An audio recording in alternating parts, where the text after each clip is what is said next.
This is part 2 in a series of short videos looking at principles from my book, Philosophical Contemplations.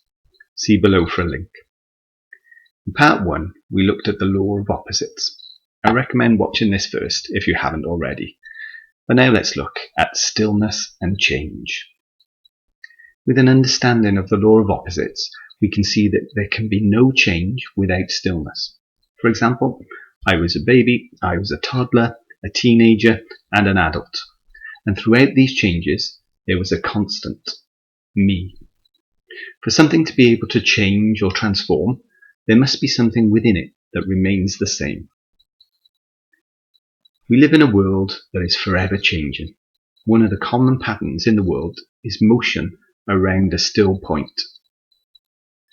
The knowledge and insight shows us that the still point that we perceive isn't actually still. It isn't fixed in place in the universe. This is because the visible world, the perceivable world, is a world of motion. Everything moves, even the things that appear to be still. For example, the hands of a clock move around a still point.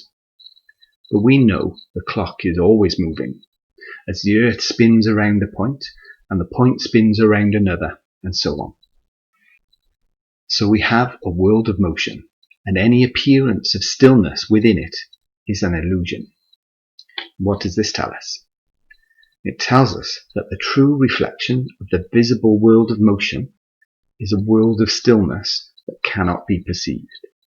The world of motion is an expression, a reflection of an inner world of stillness that is eternally still. The expressions of stillness that can be perceived are reflections showing us what the inexpressible stillness is like.